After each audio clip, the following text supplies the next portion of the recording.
Greetings and welcome to this edition of Positronic. I'm Barry P. Cook. Let's talk about the latest episode of DC's Titans. It was called Lazarus, interestingly enough.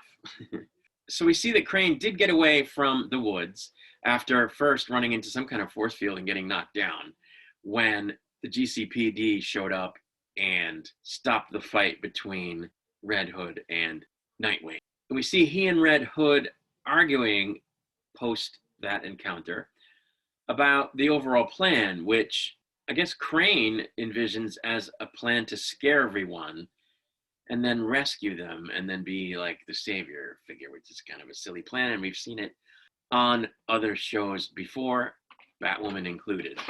Also, what we see in the scene is that Jason is doping continuously.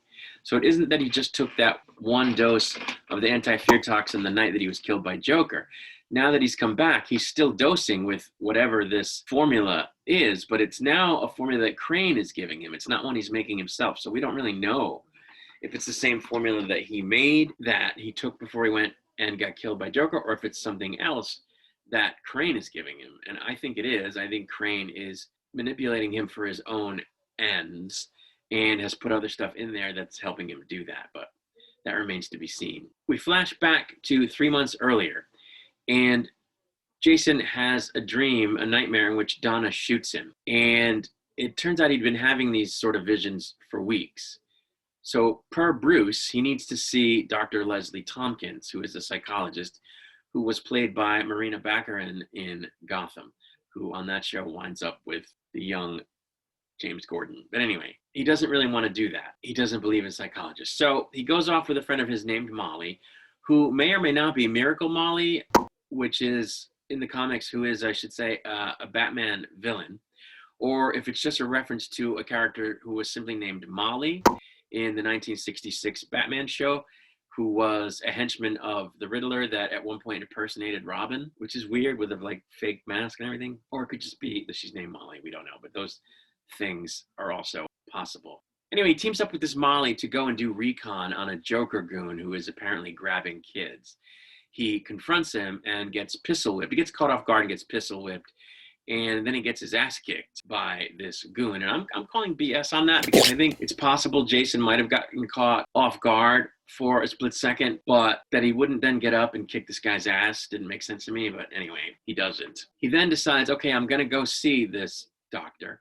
And he realizes that she knows Crane. And she tells him a story about how Crane tried to kill her, which, again, I'm calling bullshit on because a therapist isn't going to, a good therapist anyway, isn't going to let you into her personal life. They're not going to tell you things about themselves that you can then use to question their treatment of you, or that you can then use to mess with them and throw them off their game if you're feeling adversarial towards them for whatever reason, which sometimes happens with patients seeking help with their mental health. So it's one of those things that it violates ethics when the therapists just don't do that. So, because the relationship is supposed to stay professional, not personal.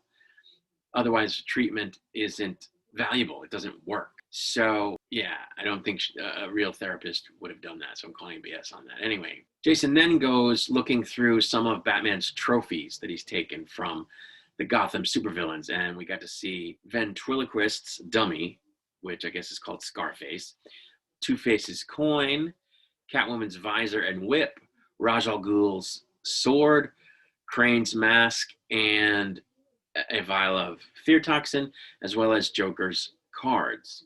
Of course, Jason palms the fear toxin. Bruce then takes Jason to visit the alley where his parents died. And he tells him that he thinks Robin is tearing Jason apart, that the city warps you, perhaps deliberately as if it's conscious. And he basically fires him from being Robin, which Jason takes badly, and, then swears that he'll prove himself, and he goes to see Crane, again, having palmed the fear toxin.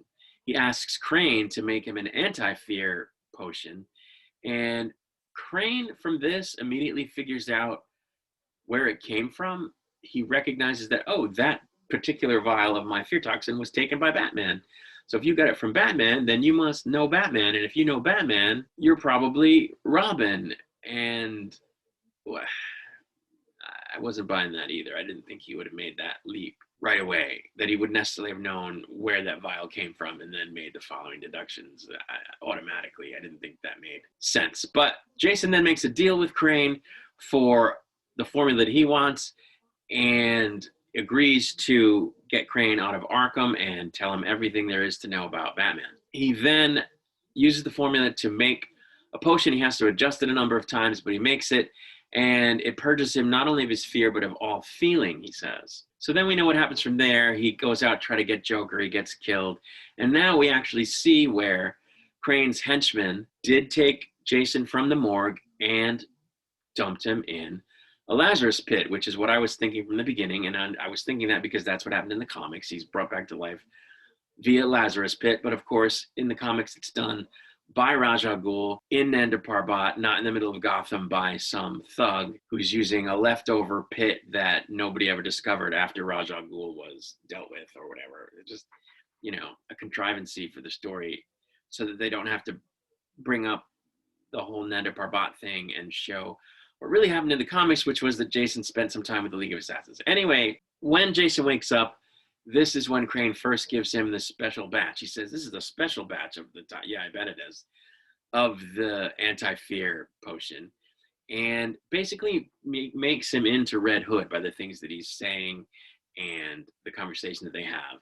So that's sort of the origin of Red Hood, and that's how Jason came back to life. Up to this point, we were speculating, was he really dead? Did he take something that only mimics death? And he wasn't dead, but no, he was dead, and he was brought back by Lazarus pit. So now we know that.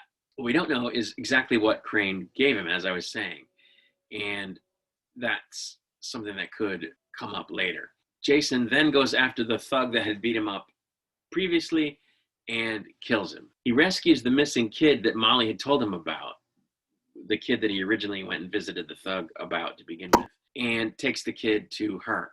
And she recognizes that it's him, and he basically just leaves it at that. And that was where the episode ended. I am still not loving this shortcut that they took with Red Hood, but it is what it is. They wanted to have Red Hood, and they just really shortcut the whole thing about how Jason came back to life and became the Red Hood and what he did when he became Red Hood. And it was a huge thing in the comics, and he spent a lot of time concealing the fact that he was Jason Todd. But in this, it comes out in the first episode where he shows up. So, which was a couple episodes ago. So I think I like the show. I think they've cheapened the whole Jason Todd Red Hood storyline. And that's unfortunate, but maybe it'll get better as it goes and it won't matter. Anyway, I'll be back with a review of the next episode after it drops. Until then, I take my leave and say, as always, peace and long life.